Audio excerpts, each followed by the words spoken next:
Building software. It's a complex undertaking. Your users want the latest and greatest. They want to enjoy using your products as well.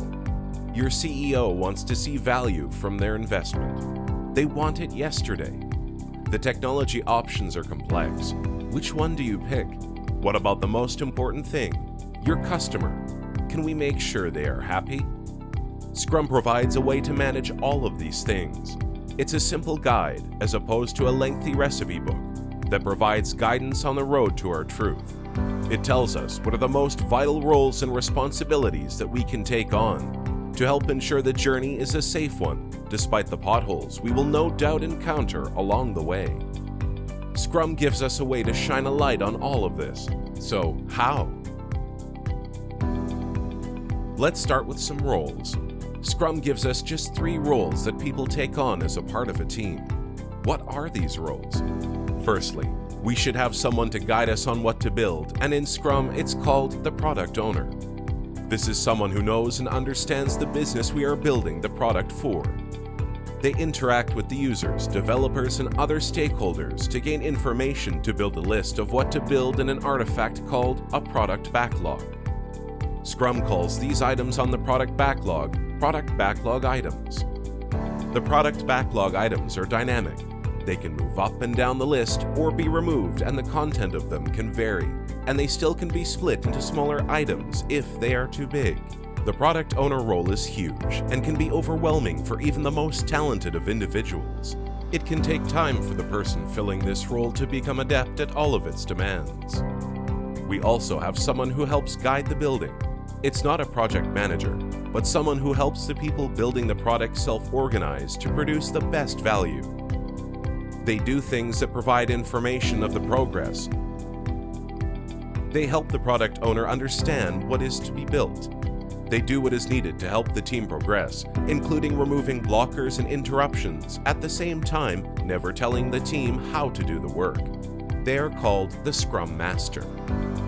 And then we have the people who build the product, the team. In Scrum, those people are called developers. They do anything and everything that is needed to get the product done, be that analysis, coding and testing, and everything in between. So how do we organize ourselves to do the work? With Scrum, because we value feedback, we organize the work, the product backlog items, into a block of time called a sprint. Most Scrum teams settle on a 2-week duration for their sprints, but not usually longer than 4 weeks. Enough time to deliver something useful and usable, and potentially shippable, but not too long that we miss out on vital feedback.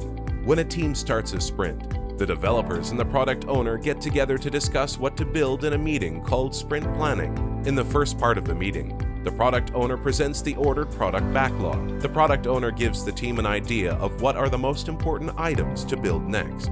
Developers ask the product owner more questions about the items, developing a feel for what they feel confident about delivering. The team also considers the rate at which they delivered working items in the past, usually referred to as velocity, to form a commitment on what they can deliver. They form a vision of what they will deliver by crafting a sprint goal, which is the guiding purpose for the sprint. The second part of sprint planning is done by the developers. It's about deciding how the work is done. The product owner is still available and in easy reach to add further clarifying detail when needed.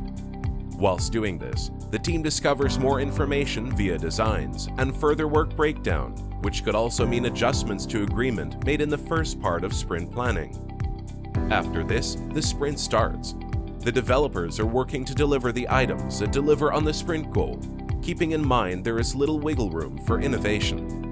They make sure what does get delivered is complete and done. Teams define what they believe is ready to ship in an artifact called the definition of done. Stuff like unit tested, software builds without errors, acceptance tests pass. The product owner is always available to answer questions and view demos of the product progress, and the team is available to the product owner to help them build the picture going forward. It's called backlog grooming, and a 10% budget for this is what most teams settle on. The Scrum Master is there, removing obstacles and shielding the team from unnecessary distractions so they can concentrate on what they do best. The Scrum Master is facilitating the daily Scrum, or ensuring it happens. The daily Scrum is a pivotal part of the team's day. It helps them understand where they have got to as a team, where they intend to go for the day, and what could be blocking them from getting there.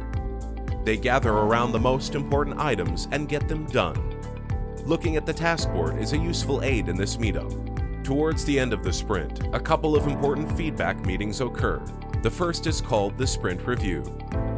Here, the completed product increment is presented to the product owner and any other interested stakeholders. Importantly, this is not the first time they are seeing this.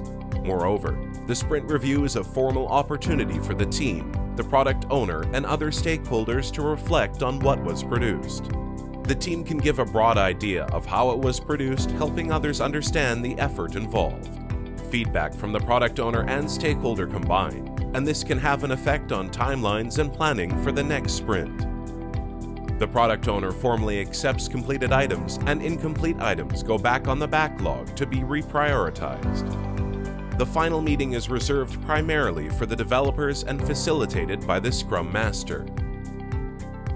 The product owner can be involved, but will be mindful about what they say, being more invited to speak.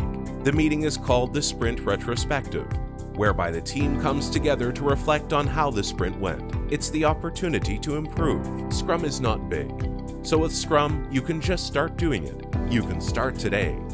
Just take what you want to do now and start. Make mistakes and learn. Scrum. Join tens of thousands of users in the leading Scrum tool. ScrumDo lets you focus on the work instead of managing Scrum, Scrumban, or Kanban. Sign up for a free trial today at scrumdo.com.